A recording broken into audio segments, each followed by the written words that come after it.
Welcome back to Unbiased, your favorite source of unbiased news and legal analysis.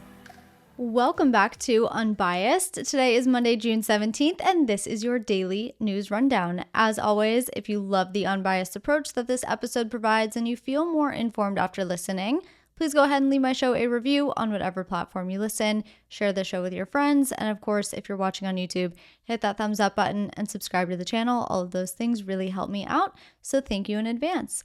Without further ado, let's get into today's stories. We're going to spend, honestly, the majority of this episode on stories from late last week and this weekend, and then I have one story from today as well as some quick hitters. So starting with a story from Thursday about Senate Republicans blocking the IVF bill. I wasn't able to cover this one because my Thursday episode went out earlier than usual, and then I, of course, don't release episodes on Friday, so let's just talk about it real quick and clarify a little bit about what happened. This was a bill called the Right to IVF Act, and as the name implies, it would have not only ensured a federally protected right to in vitro fertilization, but it also would have established a federal right for providers to offer IVF services, for insurers to cover IVF services. It would have extended fertility treatments and counseling to members of the military as well as veterans, regardless of sex, gender identity, sexual orientation, infertility diagnosis, or marital status.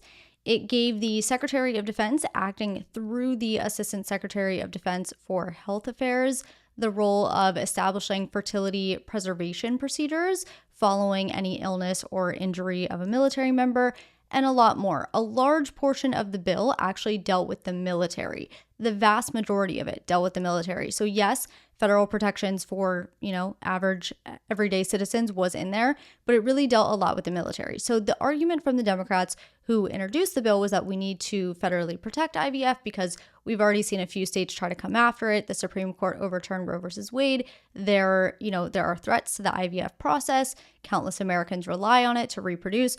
So that's the argument from one side. If the bill would have passed, again, it would have created this federal right to IVF that neither the Supreme Court nor states could interfere with. The Republicans, on the other hand, contested the bill. And their argument was, one, this is all political. It's an election year. This is a political issue. And this is just an attempt from the Democrats to try to instill fear in the American people.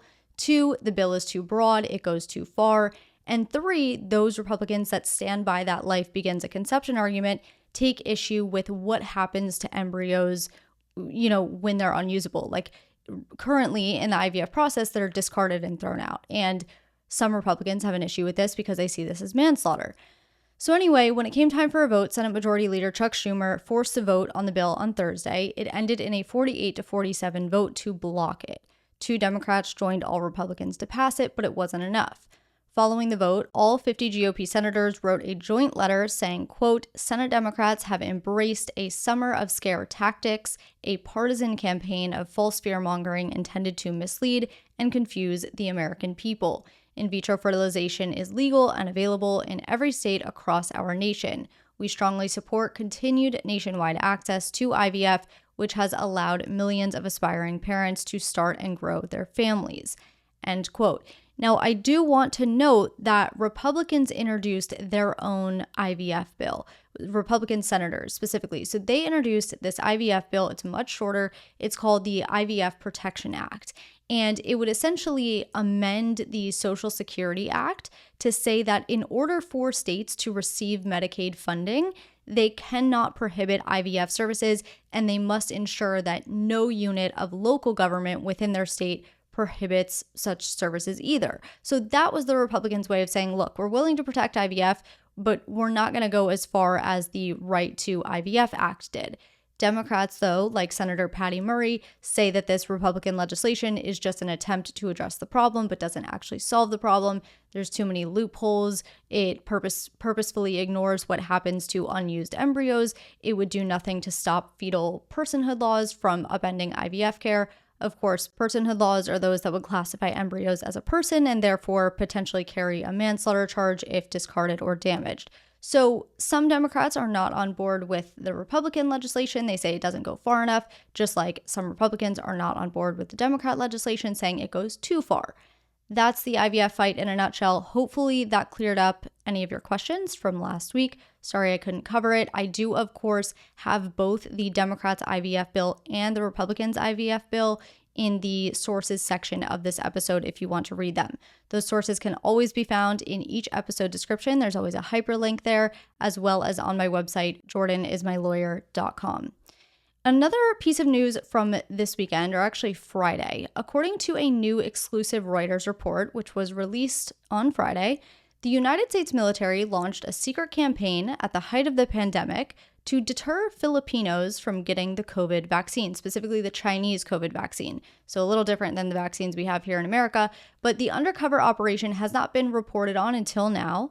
But apparently the Pentagon's aim was to sow doubt about the safety and efficacy of the vaccine that was being supplied by China. Now, just to give a little background, both the Philippines and Taiwan are off the coast of China in the Pacific Ocean, and the United States government has taken on this role of protecting mainly Taiwan, but also other regions in the Indo-Pacific from China's control and dominance. So that's a little bit of backstory about the relationship there.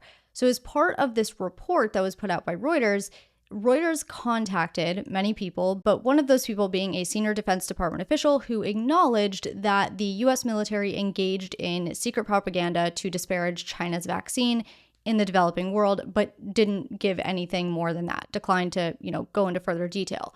Reuters says military officials here in the United States would essentially use these fake social media accounts that had tens of thousands of followers to impersonate Filipinos and then post things like, and I'm going to translate here, quote, hashtag China is the virus. Do you want that? COVID came from China and vaccines come from China.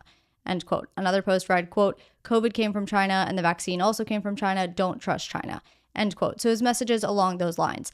Now, it's nearly impossible to determine how widely the material was spread in the Philippines or to what extent the posts may have prevented Filipinos from getting vaccinated. But as of June 2021, only 2.1 million of the Philippines' 114 million citizens had been fully vaccinated. This actually ultimately led the president of the Philippines to threaten jail time if citizens didn't get vaccinated, which of course increased the number of those vaccinated. So that's a little bit about what the government was up to during COVID. Again, that was an exclusive Reuters report. I do have it linked for you in the sources section. But with that story done, let's move on to some news from today. The next story is somewhat of an update to a story I covered last week. You may remember in Wednesday's episode in the Quick Hitters segment specifically, I talked about President Biden's new Title IX protections being struck down by a judge in Texas. Well, today, in a separate lawsuit, but over the same issue, a federal judge in Kentucky blocked Biden's new Title IX rule across 6 more states. This is yet another case in the Title IX debate. So let's backtrack a little bit because it'll all make a little more sense if we do that. In 2020, the Supreme Court held that federal law, which bans workplace sex discrimination, extended protections to LGBTQ workers. Following that decision, the Education Department then said, well, that same logic applies to education law too. So the Education Department then went ahead and issued guidance that said schools cannot discriminate against students based on sexual orientation and gender identity.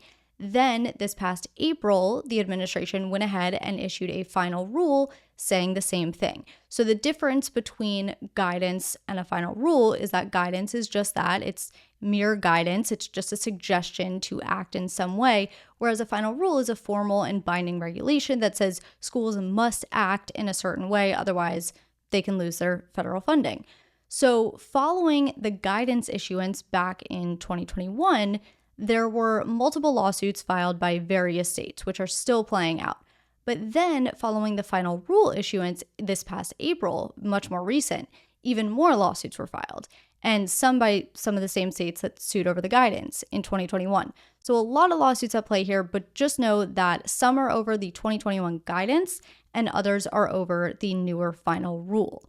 There were 2 different decisions last week over the guidance, including one from an appellate court. And then the most recent ruling came today, and that ruling dealt with the actual final rule. But rather than going through each case and confusing you, by whether the case is over the guidance or the final rule, I'll just say this because they have a lot in common. One, each decision that has come out in the last week or so, because there's been multiple, which we'll go over in a second, regardless of whether the case deals with the guidance or the final rule, has been against the Biden administration. Now, the other thing is that none of these rulings from the courts have had anything to do with the actual merits of the lawsuit. What do I mean by that? Well, remember those preliminary injunctions that we talk about so much? That is what these rulings are. So regardless of whether states are suing over the guidance or the final rule, these states are asking for a preliminary injunction, which blocks this Title IX guidance from being enforced while these lawsuits are pending. With that said, so far, and again, we're going to go over the various decisions we've seen in the last week in a second, but there are roughly 35 states in which the administration cannot enforce either its 2021 guidance or its more recent final rule. And another just sort of caveat, that final rule actually doesn't take effect anyway until August when the school year starts. But regardless, you get what I'm saying here. So let's run through some of these decisions we've seen in the last week. Last Wednesday, I covered the Texas judge who granted the preliminary injunction in Texas. On Thursday, the next day, a federal judge in Louisiana granted a preliminary injunction affecting not only Louisiana, but also Mississippi, Montana, and Idaho. On Friday, the Sixth Circuit Court of Appeals upheld a preliminary injunction affecting Tennessee and 19 other states. And today, most recently, a federal judge in Tennessee granted a preliminary injunction affecting Tennessee, Kentucky, Ohio, Indiana, Virginia, and West Virginia. And just for clarity's sake, the reason you're hearing some of those states mentioned twice, like Tennessee, is because those are the states that are part of two different lawsuits, one dealing with the guidance, one dealing with the final rule. So the takeaway here is that the Biden administration's new Title IX definitions, which extend the ban on discrimination in schools to sexual orientation and gender identity, cannot be enforced in those 35 states. I'd imagine this is a case that the Supreme Court takes up at some point, but we would have to wait for the merits of at least one of these cases to be decided until that happens. At this point, none of these lawsuits have played out to the point where a court is actually making a decision based on the merits.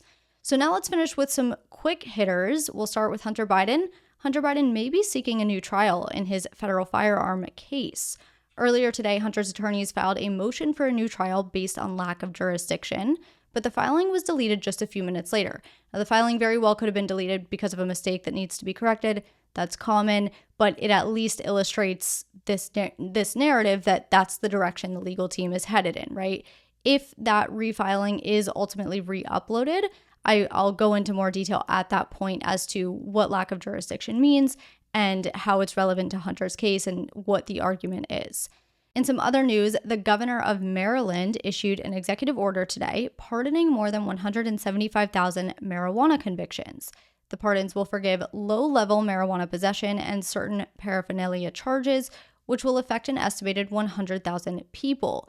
But some people have more than one conviction, which is why the total number of convictions pardoned is higher than the number of people affected. The governor's action comes 2 years after Maryland voters approved a constitutional amendment legalizing recreational marijuana for those 21 and older.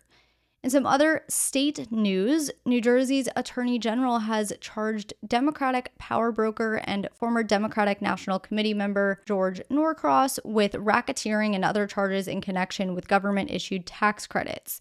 The indictment was unsealed today and says that Norcross and his associates, quote, used their political influence to tailor New Jersey economic development legislation to their preferences. After the legislation was enacted in September 2013, members and associates of the Norcross enterprise conspired to and did extort and coerce others to obtain properties and property rights on the Camden, New Jersey waterfront and associated tax incentive credits. End quote. If you want to read that indictment, it can be found in the sources. And finally, the DOJ said on Friday that it would not be prosecuting Attorney General Merrick Garland after the House GOP sent it a contempt referral. I covered this story a little bit last week, but the House held Attorney General Garland in contempt for failing to turn over the audio tapes of President Biden's interview as part of his classified documents investigation. Garland didn't turn over those audio tapes because President Biden had asserted executive privilege over them. Nonetheless, the House held Garland in contempt for failing to abide by the congressional subpoena, which triggered a contempt referral to the DOJ. So following a contempt referral, it's up to the DOJ whether to prosecute. And in this case, the DOJ said Garland did not commit a crime and therefore would not be prosecuting. Speaker Johnson has since said the House will move to enforce the subpoena in federal court. That is what I have for you today. Thank you so much for being here. I hope you have a great night. Mondays are always a little slow, so thank you for bearing with me today. And we'll be back tomorrow for another daily news rundown.